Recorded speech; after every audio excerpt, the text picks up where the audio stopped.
Bonjour, bienvenue dans cette nouvelle édition du 30 minutes. Au programme bien chargé aujourd'hui, une maison en métal, du covoiturage et vous verrez qu'à Hurmingen, un concept nouveau a été créé pour accueillir nos aînés, bien différent des maisons de retraite que l'on connaît. Et puis on va mettre le doigt sur un projet qui agace le comité de défense des travailleurs frontaliers de la Moselle, dont le président Arsène Schmitt nous fait le plaisir d'être là aujourd'hui. Bonjour. Bonjour. Alors si vous êtes là, c'est parce que la Commission européenne propose désormais une réforme du versement de l'allocation chômage pour les frontaliers, mais on en parlera dans un instant. Merci d'être là. Et Sandrine, tu es là, bonjour. Salut. Alors les réseaux sociaux, c'est ta spécialité, mais on va aborder un thème un peu spécial. Que deviennent nos profils virtuels après notre décès? C'est un thème très intéressant, on en parle juste après. Avec plaisir. Guillaume Dumonteil est notre interlocuteur en duplex. Bonjour Guillaume, tu te trouves aux alentours de l'hôpital de Sarreguemines. Que s'est-il passé? Dis-nous tout.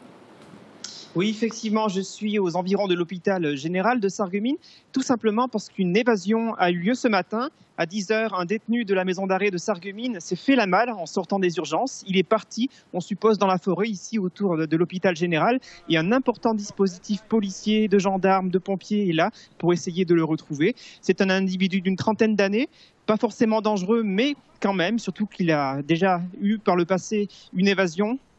Et donc tout à l'heure, tu auras l'occasion d'écouter le commandant Franck Stéphane, qui pilote les opérations ici sur Sarreguemines pour retrouver le fuyard. On en saura plus dans quelques minutes du coup. Que s'est-il passé près de chez vous? On en parle tout de suite en quelques secondes.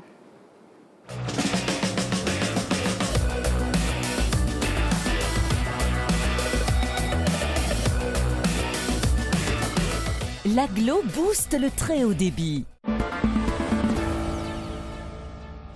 Du cross-training, 2 fois par semaine à Sarreguemines, au gymnase des Vergers, les sportifs se réunissent pour pratiquer cette discipline qui se rapproche du crossfit. Elle consiste à enchaîner des exercices physiques qui musclent l'intégralité du corps. Le cross-training améliore la santé, l'esthétisme du corps et peut être pratiqué en complément d'une autre activité physique. Un parcours du cœur scolaire à Woestwiller. Il s'agit d'apprendre aux écoliers les bons réflexes pour prendre soin de leur santé. La municipalité de Woestwiller et l'école primaire du Chambourg sont à l'origine de cette manifestation. Les élèves ont participé à des activités sportives et ludiques, appris des gestes de sécurité en compagnie des sapeurs-pompiers et pris part à un atelier autour du goût. Troisième rencontre citoyenne, Céleste Lett continue sa tournée. Après Volperswiller et Velferdin, le maire de Sarreguemines a rencontré des habitants du quartier de la Blise. Ce face-à-face donne l'occasion aux Sarregueminois de s'adresser directement à leur maire. En particulier, ont été évoqués les problèmes de circulation, de déjection canine ou encore du nombre d'abribus ou de bancs publics. Des familles d'accueil attendent les seniors à Hurmingen. Le principe est le suivant. La famille d'accueil vit à l'étage. Les résidents disposent au rez-de-chaussée d'une chambre meublée de 25 mètres carrés avec douche et sanitaire. Un espace de vie commun avec la famille d'accueil est à disposition et les résidents peuvent, s'ils le souhaitent, participer à la confection des repas et à la vie de la maison. Le centre nautique passe au rythme estival. L'Aglo informe les usagers qu'ils pourront désormais se détendre et nager dans le bassin extérieur du centre nautique. Ils pourront rester jusqu'à 19 h 30 les dimanches de juin, juillet et août. L'espace détente conserve les mêmes horaires, à savoir de 9 h à 13 h le dimanche. J'ai comme l'impression qu'il va faire très beau demain et c'est Sandrine qui vous l'annonce. Avec le Crédit Mutuel, partenaire des grands événements sportifs.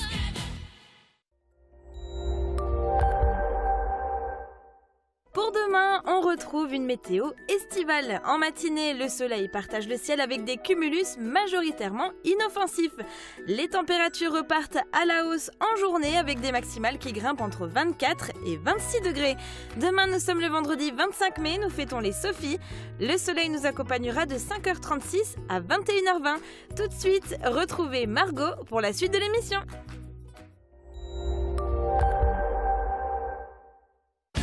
Au club Bouygues de Sarreguemines, Forbach et Saint-Avold, vous profitez du plus grand réseau 4G de France, de la puissance de la fibre et d'un large choix de téléphones portables. Votre train est supprimé, vous n'avez pas de voiture, alors une seule solution s'offre à vous, le covoiturage. L'idée n'est pas nouvelle, mais aujourd'hui avec les plateformes en ligne, c'est très facile. À un bar chaque matin, des dizaines de personnes se rejoignent pour aller à Metz ou à Strasbourg. Regardez ce reportage de Marie-Morgane Lorenz. Carla habite am Souwarsberg. Étudiante à Strasbourg, elle prenait habituellement le train pour s'y rendre. Mais avec la multiplication des grèves à la SNCF, elle a voulu trouver un moyen de locomotion plus sûr. Elle s'est tournée vers le covoiturage. Depuis, elle rejoint son amie Véronique à l'aire d'Ambach. Je prenais le train jusqu'à décembre, janvier à peu près. Et en fait, depuis la grève, je me suis rendu compte que c'était beaucoup plus simple de faire comme ça parce qu'en général, justement, les jours de grève, ça tombait les jeudis, vendredis. À 7h15, il y a un pic de fréquentation sur l'aire de covoiturage d'Ambach. Une dizaine de voitures se garent et moins de la moitié repart direction l'autoroute. Ils sont majoritairement des collègues ou des camarades étudiants dans la même université. Effectuer le voyage à plusieurs, cela comporte un bon nombre d'avantages. C'est plus économique et du coup on réduit les frais, donc c'est parfait pour nous. Plus économique donc et aussi plus écologique et souvent plus sympa qu'un voyage en solitaire. Ouvert à l'été 2017, le parking de 36 places d'Ambach ne désemplit pas. Gratuit, sécurisé et idéalement situé à côté de l'entrée de l'autoroute A4, il favorise le covoiturage. Une bonne alternative au voyage en train. On va établir la liaison maintenant avec le commandant de police Franck Stéphan, en charge des opérations de recherche suite à l'évasion d'un détenu ce matin. On va l'écouter tout de suite. Chose promise, chose due. Margot, je suis en compagnie du commandant de police Franck Stéphan. Où est-ce qu'on en est aujourd'hui, maintenant ? Eh ben donc, on a été requis en urgence pour une évasion qui s'est déroulée en milieu de matinée sur les coups de 10 heures. J'ai plus l'heure précise à l'esprit. Évasion d'un détenu, donc de la maison d'arrêt de Sarreguemines, mais qui ne s'est pas évadé de la maison d'arrêt. Il était en consultation médicale auprès des services des urgences de l'hôpital Pax, accompagné des personnels de l'administration pénitentiaire, et il aura fait faux bond au moment de la fin de consultation, au moment de réintégrer le véhicule. Il est parti en courant. Donc on est depuis plus de 2 heures là en recherche coordonnée avec les moyens de la police. On a un chien de la gendarmerie qui est en route pour nous suppléer dans des recherches de traces. La direction de fuite, c'est sur la zone industrielle où nous nous trouvons actuellement, dans le terrain friché et boisé qui se situe entre les différentes entreprises et industries de la zone. Mais on a une battue en cours, après qu'on ait déjà fait à 3 reprises un quadrillage intégral dans la longueur et dans la largeur, et on ne trouve aucune trace. Il y a 1 heure de ça, il avait été revu dans cette forêt, mais entre-temps, l'implantation de nos moyens de recherche ne nous interdit pas de penser qu'il a peut-être déjà quitté les lieux. Voilà. Quel est le profil de l'individu ? Un individu de 27 ans qui est condamné et qui est détenu donc à la maison d'arrêt de Sarreguemines. Je pense que l'autorité judiciaire, si tant est qu'elle le souhaite, donnera des éléments tout du moins sur les motifs de sa condamnation. Nous le qualifions simplement comme un individu dangereux, dans le sens où c'est quelqu'un qui, dans les différents faits et actes qu'il a commis par le passé, n'hésite pas à faire preuve de violence, le cas échéant, à faire usage d'armes s'il en a. Voilà. Il n'en est pas, je crois, non plus à sa première évasion. On me dit, mais là j'ai pas d'éléments de modalité ni de lieu, on me dit qu'il y a 12 mois il aurait déjà effectivement fait une évasion, mais par évasion on a différents types d'évasion. Je ne peux pas être formel sur une évasion entre guillemets physique, ça peut être une non-réintégration aussi, hein. Je n'ai pas les éléments précis. Ok, donc de gros moyens sont mis en place, il y a énormément de policiers, des chiens, des sapeurs-pompiers sont également présents pour essayer de retrouver la trace de l'individu. Il devrait y avoir un hélicoptère aussi qui va survoler la zone. Pas d'hélicoptère. Pas d'hélicoptère, les moyens aériens ne sont pas disponibles pour des raisons de plafond aérien à l'heure qu'il est. D'accord, okay, donc il n'y aura pas d'hélicoptère. Accueillir nos aînés, oui, mais sans les couper du monde extérieur. C'est un thème très actuel. La ville d'Irmingen a mis en place des villas où se retrouvent plusieurs générations. Thomas Drouin et Alona Grun nous en disent bien plus. Jonathan Meyer et Amélie Freyermuth sont les 2 premiers accueillants familiaux des maisons de vie pour seniors d'Irmingen, dans la proche Alsace-Bossu. un concept de logement venu du sud-ouest de la France destiné aux personnes âgées ou aux personnes handicapées. Concrètement, cela prend la forme d'une villa. Au rez-de-chaussée, 2 logements de plein pied, sorte de colocation avec 3 chambres et salle de bain privatives, se partageant une salle de séjour et une cuisine. À l'étage, les logements des accueillants familiaux et de leurs familles. Les accueillants sont des salariés présents 24 heures sur 24 pour l'aide à la personne, comme le lever ou la toilette, mais pas de soins. Si ceux-ci sont nécessaires, ils seront effectués par des médecins, infirmiers ou kinés extérieurs. On voulait que les accueillants résident sur place et pour ce faire, on leur met à disposition un logement meublé et les résidents sont au rez-de-chaussée. Et ce qui fait que la famille, qu'ils aient des enfants ou que ce soit des célibataires, partagent le quotidien de ces personnes âgées. Pour obtenir ces emplois, les accueillants ont dû passer les habituels entretiens de recrutement, mais aussi décrocher un agrément départemental. C'est très difficile parce qu'en fait on rencontre 3 personnes, donc la travailleuse sociale, la psychologue et l'infirmière, et c'est des entretiens qui durent à peu près 3 heures. Et de ce fait, il fouille vraiment en nous, il faut répondre à beaucoup de questions et il faut vraiment anticiper les choses. Donc c'était très difficile.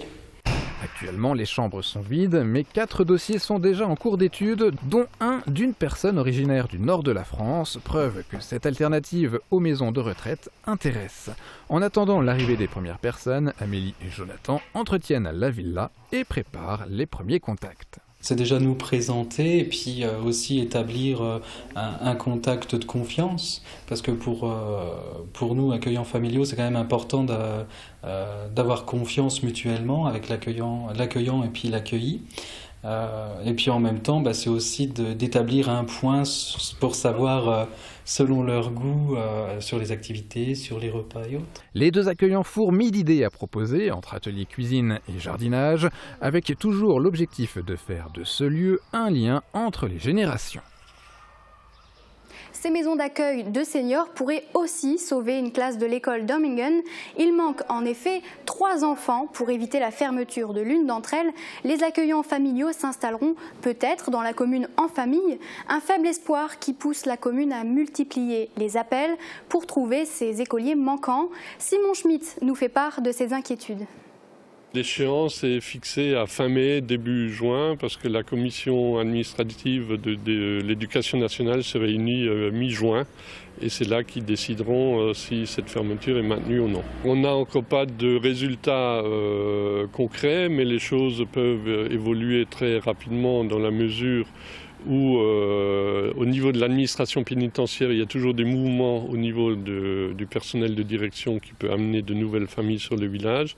On a aussi nos villas d'accueil familial où on va embaucher 6 familles d'accueillants. Donc on espère que ces familles auront des enfants et qu'on pourra y faire face, mais le délai sera très court. Une maison qui repose sur une structure en métal. C'est très rare sur le marché français. Il y en aura bientôt une à Folklin.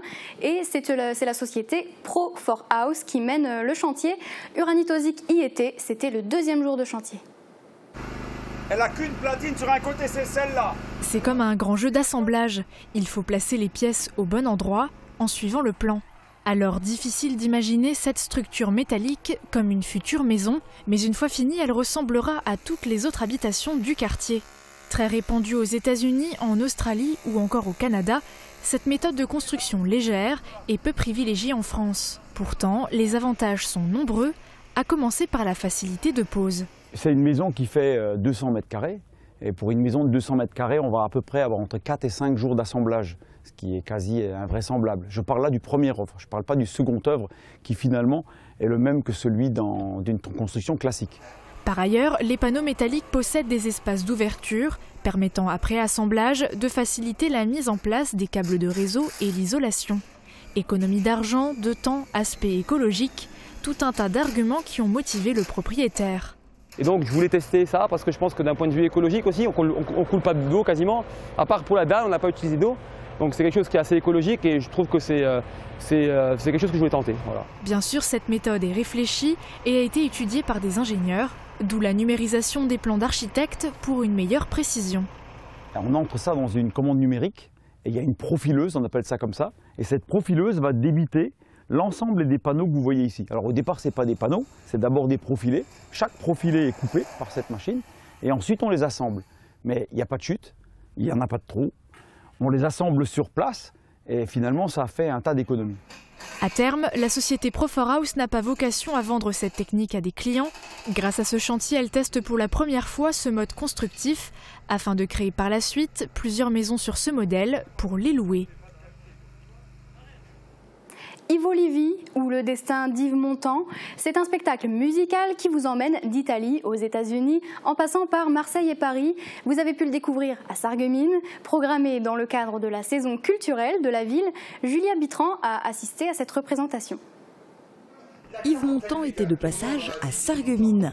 De la naissance d'Ivo Livi à sa reconnaissance internationale sous le nom d'Yves Montand, sa vie a été racontée, jouée, dansée et chantée sur la scène de l'Hôtel de Ville.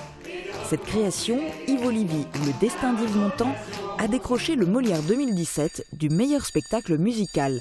Les 5 artistes nous entraînent dans le tourbillon de la vie d'Yves Montand, de sa Toscane natale à Hollywood. Ce soir, l'Amérique, il s'apprête à la conquérir ou à la perdre.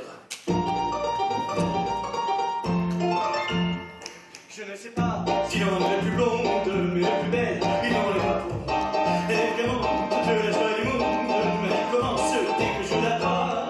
Des petits rien du tout, mais qui en disent non. En voyant la féminine, la fille, les passants dans la rue nous envient.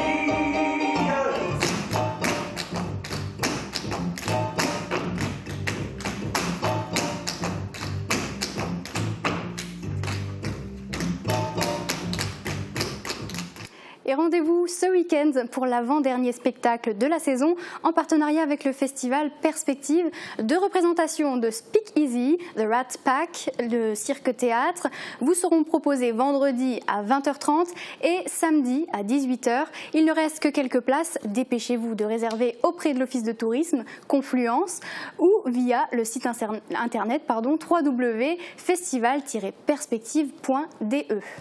On revient dans un instant. Le président des travailleurs frontaliers de la Moselle est notre invité. On verra ensemble pourquoi la proposition de réforme sur le versement des allocations chômage dérange les frontaliers. Restez avec nous.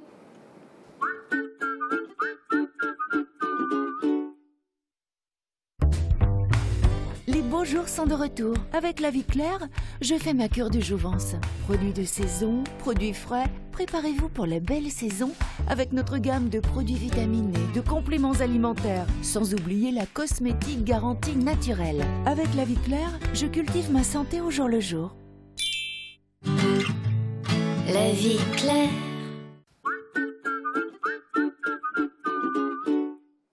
Trois utilisateurs de Facebook meurent chaque minute dans le monde. Incroyable. Sandrine, c'est un sujet, toi, que tu as décidé d'aborder aujourd'hui sur la page Facebook. Que deviennent nos données numériques après notre mort ? C'est ça, tout à fait. Alors, je pense que c'est une question que beaucoup de monde se pose. Aujourd'hui, avec les réseaux sociaux, c'est vrai qu'on rend accessible beaucoup de choses, beaucoup d'informations, beaucoup de photos qui seront au final toujours visibles après notre décès.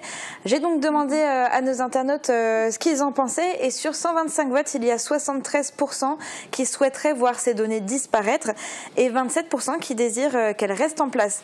Alors, le problème d'un compte Facebook qui ne serait pas désactivé après un décès, c'est que les amis continuent de recevoir des notifications, des rappels pour les anniversaires, les souvenirs, des choses comme ça. Donc, pour éviter ça, il y a les administrateurs de Facebook qui ont imaginé plusieurs choses. Alors, ils ont commencé par rendre plus facile la suppression d'un compte par un proche. Ils proposent aussi de transformer un compte en compte de commémoration, donc sur lequel vos amis pourraient toujours publier des photos, des souvenirs, mais qui n'apparaîtraient plus justement dans les rappels. Comme une pierre tombale virtuelle. C'est un petit peu ça, c'est exactement ça. Et enfin, vous pouvez aussi nommer un légataire de votre compte qui, lui, garderait un contrôle partiel de votre compte pour, par exemple, continuer de répondre à des demandes d'amis ou à télécharger, par exemple, une archive du contenu de votre compte. Et il pourra, en revanche, il ne pourra rien publier sur votre mur ni lire les messages. Donc maintenant, après, il ne vous reste plus qu'à faire votre choix et surtout à informer vos proches sur vos décisions. D'accord, c'était un sujet très intéressant. Merci Sandrine. De rien. Alors maintenant, sans transition aucune, on va s'intéresser à toute autre chose avec vous, Arsène Schmitt. La Commission européenne souhaite effectivement modifier les règles d'indemnisation des travailleurs, des ex-travailleurs frontaliers mosellans. Actuellement, c'est le pays de résidence qui verse ces allocations, mais ça pourrait bien changer. Expliquez-nous un petit peu. Exactement. Donc la révision du règlement 883/2004, c'est-à-dire c'est ce règlement qui coordonne tous les systèmes de sécurité sociale au sein de l'Union européenne, vise à améliorer la mobilité des travailleurs frontaliers afin qu'ils ne perdent pas des droits. Mais nous disons que le fameux chapitre chômage, parce qu'il y a différentes branches qui sont en discussion, de la famille, il y a des problèmes du détachement, etc., etc. Et concernant la problématique du chômage, effectivement, la Commission préconise que c'est le pays d'emploi qui serait compétent en la matière pour le versement des allocations de chômage, parce qu'il considère que là où on paye les cotisations, c'est ce pays qui doit verser les prestations. À la limite, entre guillemets, on peut l'accepter, mais ils n'ont pas détecté la problématique des travailleurs frontaliers, nous qui habitons en France et qui travaillons en Allemagne. Qu'est-ce qui pose problème en fait? Donc, ce qui cause problème, il y a 4 raisons qui nous inquiètent sérieusement, c'est-à-dire, premièrement, le déplacement pour l'inscription au chômage. Donc, il faudra se déplacer soit en Sarre à Neunkirchen, Sarre-Louis, et éventuellement à Kaiserslautern, ce qui représente 300 km aller-retour. Deuxième problème, en cas de litige avec les institutions allemandes, il faudra saisir les tribunaux allemands. Donc là, ça entraîne des coûts exorbitants. De déplacement. Déplacement et également les tribunaux. Donc il faut des avocats allemands, etc., etc. Et troisièmement, il y a la problématique de la formation professionnelle. Si maintenant l'Allemagne devenait compétente, donc les formations professionnelles, les reconversions professionnelles se feraient en Allemagne. Donc il y a la barrière de la langue. C'est-à-dire que le frontalier, il baragouine le patois, bien entendu, mais au niveau de l'écrit, s'il faut faire une formation, il ne maîtrise pas la langue allemande. Et quatrièmement, c'est un gros problème, c'est les anciens. Actuellement, je prends maintenant un exemple concret, une personne de 59 ans se fait licencier. L'Allemagne est compétente, c'est-à-dire qu'il va toucher 2 années de chômage en Allemagne, il aura 61 ans, et à partir de 61 ans jusqu'à 62, l'âge de l'obtention de la retraite française éventuelle, il n'y aura rien, il y a un trou. Alors que les Allemands, ils peuvent bénéficier des aides, le Hartz IV, des 600-700 € d'aide sociale, etc. Et le Français, lui, pendant un an, il n'y a rien. Rien touché. À 62 ans, il peut faire valoir ses droits à la retraite française, mais si la période d'activité en France a été courte, il aura quelques euros de retraite française. Et si j'habite, admettons, au Pays de Beach et que je travaille à Sarrebruck, est-ce que je peux toujours m'inscrire au Pôle emploi français? Ça, on ne sait pas. Ça, on ne sait pas encore. Il peut s'inscrire éventuellement, mais c'est l'Allemagne qui est compétent. Ça veut dire qu'à partir de 62 ans, il est toujours en chômage, il va toucher éventuellement sa petite retraite française de 150 € par exemple, et de 62 jusqu'à l'obtention de la retraite allemande, donc voire 65, 66 ou 67, il n'y aura rien. D'accord, oui, c'est beaucoup plus tard. Donc une personne qui aura travaillé 40, vous vous rendez compte un peu, une personne qui aura travaillé 40 années va se trouver dans une totale misère, lui et sa famille.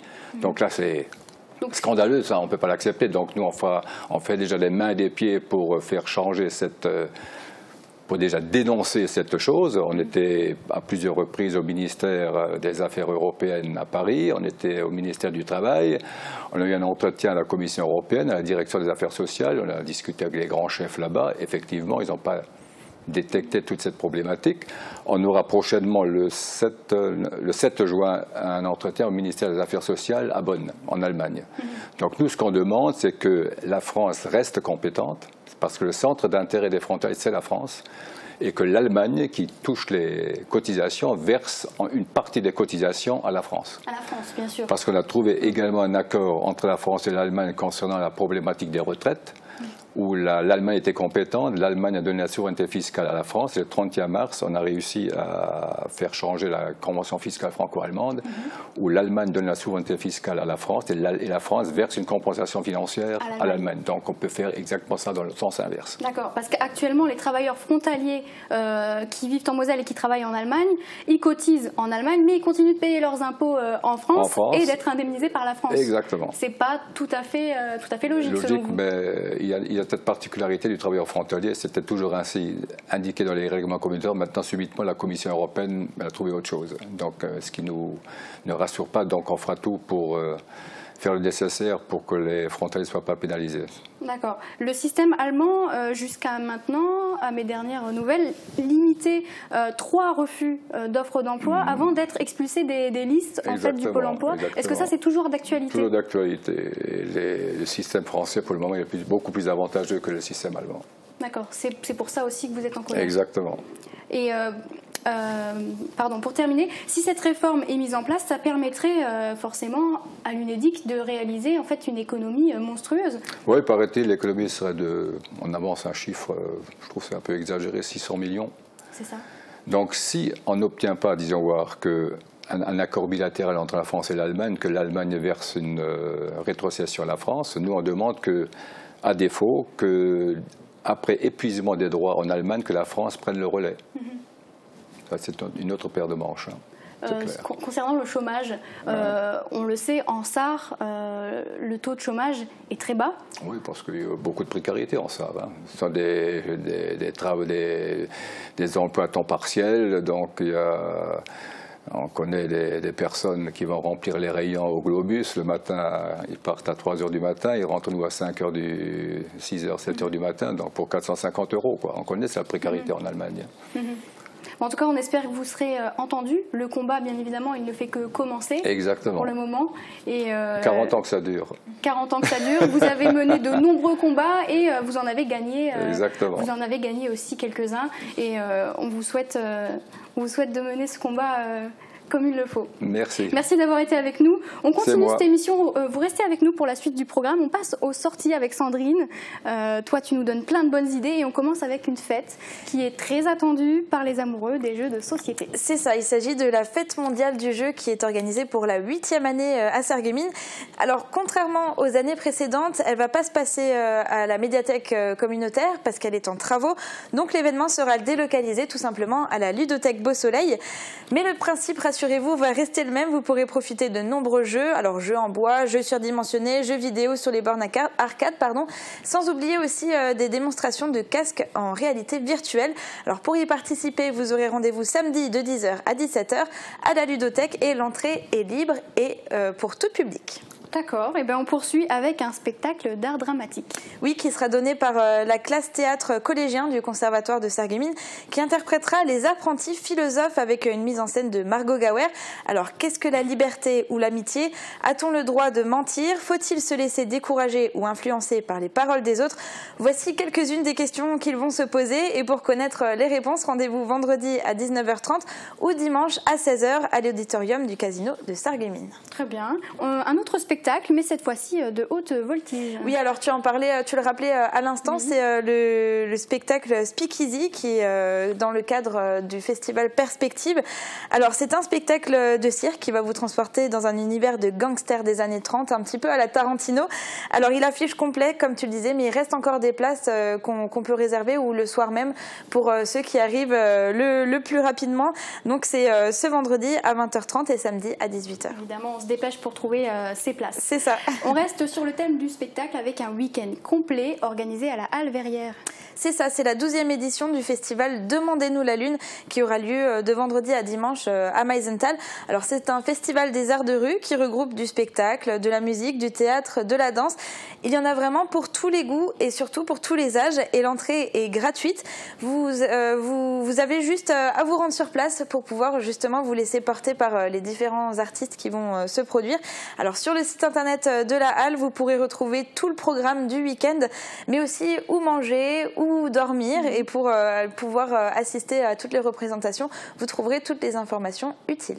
Merci. On termine avec un concert d'orgue maintenant. Oui, c'est ça qui sera donné ce dimanche à 16 h en l'église Saint-Nicolas de Sarreguemines par un professeur d'orgue et de clavecin du Conservatoire de Sarreguemines qui est également titulaire des orgues des temples de Saint-Jean et Saint-Étienne de Mulhouse. Eh bien, un programme léger mais très intéressant pour nos téléspectateurs. Merci Sandrine. Avec plaisir. On a parlé d'accueil pour les seniors tout à l'heure. Focus maintenant sur les crèches communautaires du secteur, l'atelier des lutins à Ambar et la bulle enchantée à Sarreguemines. Vous êtes nombreux à y amener vos enfants chaque jour. On vous en offre une vue depuis le ciel. Regardez. Un service sur mesure pour les employés des zones d'activité communautaire. Dans le souci permanent d'améliorer la qualité des services rendus aux entreprises et aux salariés des zones d'activité de son territoire, la communauté d'agglomération Sarreguemines-Confluence a créé 2 établissements multi-accueil. D'abord l'atelier des lutins sur le site de l'Europol à Ambach, puis la bulle enchantée sur la zone industrielle de Sarreguemines. La gestion de l'atelier des lutins et de la bulle enchantée a été confiée à la société Les Petits Chaperons Rouges dans le cadre d'une convention de délégation de service public de 5 ans à partir du 1er janvier 2016. Ouvertes à tous, les crèches enregistrent les inscriptions en fonction de critères d'attribution, notamment géographiques et sociaux. Ce service est en plein développement en France et répond à une forte demande des salariés, mais aussi des employeurs. Les multi-accueils proposent un accueil régulier, occasionnel et d'urgence. Chacune des 2 crèches accueille les enfants de 10 semaines à 4 ans, du lundi au vendredi de 7h à 19h. Elles ont chacune une capacité d'accueil de 60 places. Située sur l'Europol à Ambach, la crèche L'Atelier des Lutins a été inaugurée en mars 2005. Sur la zone industrielle de Sarreguemines, le multi-accueil La Bulle Enchantée a été inauguré en juin 2011. Pour les salariés parents de ces zones d'activité, la crèche apporte la solution à leurs difficultés de mode de garde. Elle facilite la conciliation entre leur vie professionnelle et privée, permet un retour de congé maternité ou parental plus simple.